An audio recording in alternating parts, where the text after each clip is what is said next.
vous en mangerez, vos yeux s'ouvriront et vous serez comme Dieu. Choisissez vous-même entre le bien et le mal. Alors la femme vit que le fruit de l'arbre était bon à manger, agréable aux yeux, et qu'il était précieux pour ouvrir l'intelligence. Elle prit donc de son fruit et en mange. Elle en donna aussi à son mari qui était avec elle, et il en mangeait. Aussitôt les yeux de tous deux s'ouvrirent, et ils se rendirent compte qu'ils étaient nus. Alors, ils se firent des pagnes en cousant ensemble des feuilles de figuier. Au moment de la brise du soir, ils entendirent l'Éternel Dieu parcourant le jardin. Alors l'homme et la femme se cachèrent de l'Éternel Dieu parmi les arbres du jardin. Mais l'Éternel Dieu appela l'homme et lui demanda: Où étais-tu? Celui-ci répondit: J'étais entendu dans le jardin et j'ai eu peur car je suis nu. Alors je me suis caché. Dieu dit: Qui t'a appris que tu es nu? Aurais-tu mangé du fruit de l'arbre dont je t'avais défendu de manger? Adam répondit: C'est la femme que tu as placée auprès de moi qui m'a donné du fruit de cet arbre. Et j'en ai mangé. L'Éternel Dieu dit à la femme: Pourquoi as-tu fait cela? C'est le serpent qui m'a trompé, répondit la femme. J'en ai mangé. Alors l'Éternel Dieu dit au serpent: Puisque tu as fait cela, te voici maudit parmi tout le bétail et les animaux sauvages. Tu te traîneras sur le ventre et tu mangeras de la poussière tout au long de ta vie. Je ressusciterai l'hostilité entre toi-même et la femme, entre ta descendance et sa descendance. Celle-ci t'écrasera la tête et toi, tu lui écraseras le talon. Dieu dit à la femme: Je rendrai tes grossesses très pénibles et tu mettras tes enfants au monde dans la souffrance. Ton désir se portera vers ton mari, mais lui te dominera. Il dit à Adam: Puisque tu as écouté ta femme et que tu as mangé du fruit de l'arbre dont je t'avais défendu de manger, le sol est maudit à cause de toi. C'est avec beaucoup de peine que tu en tireras ta nourriture tout au long de ta vie. Il te produira des épines et des charbons, et tu mangeras des produits du sol. Oui, tu en tireras ton pain à la sueur de ton front, jusqu'à ce que tu retournes au sol dont tu as été tiré. Car tu es poussière et tu retourneras à la poussière. On peut s'arrêter là. Amen, amen. Amen. Amen, amen. Amen. Regardez le jugement de Dieu. Amen, amen. Amen. Est-ce que Dieu, alléluia, parce que c'était Ève qui avait donné le fruit défendu à l'homme, est-ce qu'il n'a puni que Ève? Est-ce qu'il n'a puni que Ève?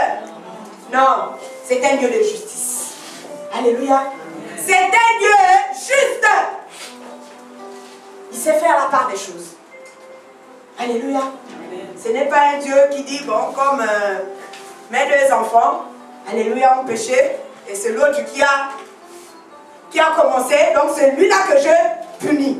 Et l'autre qui n'a fait que suivre, celui-là je ne punis pas. Alléluia. Amen. Il est juste.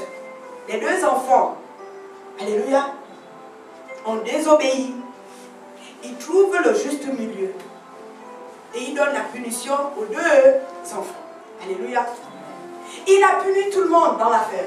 Il a puni le serpent. Alléluia. Il a maudit le serpent. Il a maudit la femme. Il a maudit l'homme. Alléluia. Amen.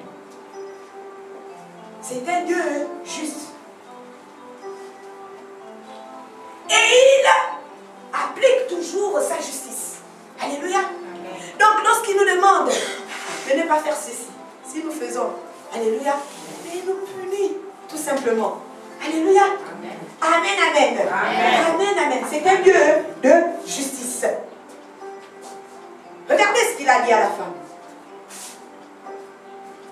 Je rendrai tes grossesses très pénibles. Et tu mettras tes enfants au monde dans la souffrance. Alléluia. C'est ce que nous vivons aujourd'hui. Amen, amen. Amen. À cause du péché de Ève. Alléluia. Amen. Nous les femmes. Alléluia. Nous subissons aujourd'hui. Amen, amen. Amen. Amen, amen. Oh. Amen. Oui, c'est ça que Dieu fait. Hein? Alléluia. Amen. Il a maudit la femme. De telle sorte que nous, aujourd'hui, on paye pour le péché de Ève. Amen. Amen. Il dit ton désir se portera vers ton mari. Amen, amen. Amen. Deuxième malédiction. Alléluia. Amen. Même lorsqu'on travaille, hein, on veut toujours, alléluia, Amen. donne-moi. Je veux toujours avoir quelque chose de mon mari. Alléluia. Amen. Parce que cette malédiction-là, alléluia, ça a été prononcé depuis, hein. Ce n'est pas nous aujourd'hui qui avons décidé, alléluia. Amen. Donc les hommes aussi doivent comprendre que ça ne vient pas de nous. Amen. Alléluia. Amen. Ça ne vient pas de nous. Mais c'est depuis le jardin d'Éden que Dieu a pris la sentence que la femme aura toujours un désir pour son homme. Amen. Alléluia. Amen. Amen, amen. Amen. Il faudrait que les hommes, si on ne comprend pas la parole de Dieu, ce sera difficile pour nous. On va toujours accuser les hommes. Alléluia. Amen. Depuis le jardin d'Éden. C'est pas nous, aujourd'hui. Alléluia. Parce que les hommes vont dire, mais oui, attends, tu travailles, pourquoi? Pourquoi tu veux toujours mon argent? Pourquoi tes désirs, c'est toujours sur moi? Alléluia. Tu veux toujours que c'est moi, c'est moi. La malédiction, là, ça vient depuis Ève. Alléluia. Amen. Et de génération en génération, nous subissons la malédiction de Ève. Amen.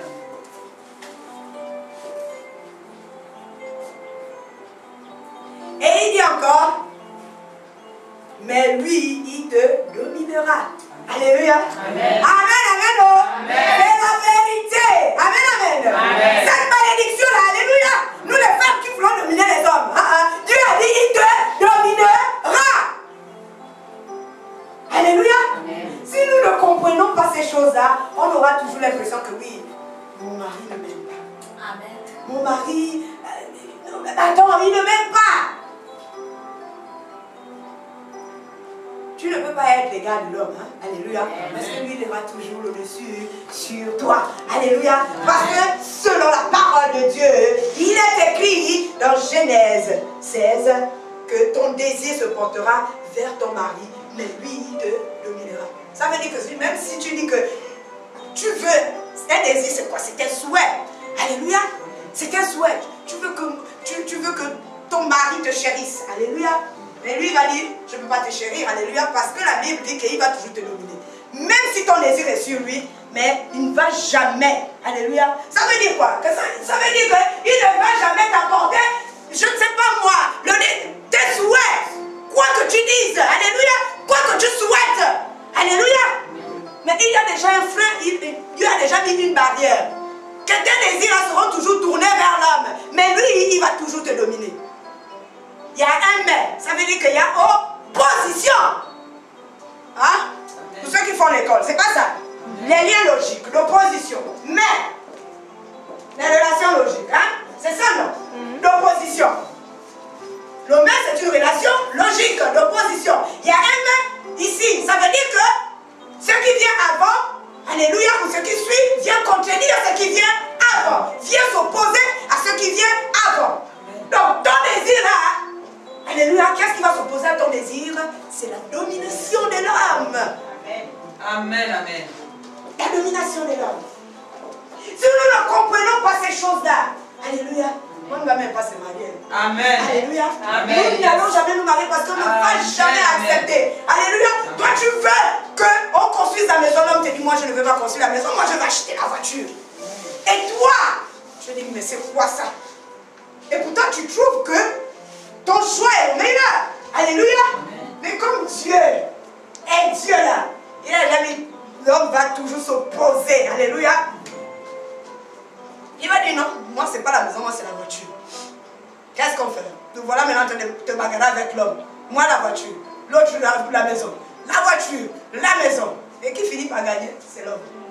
Si tu ne pries pas, bien sûr, c'est lui qui finit par gagner. Parce que comme Dieu est un Dieu de justice, alléluia, sa justice ça va toujours. Amen, amen.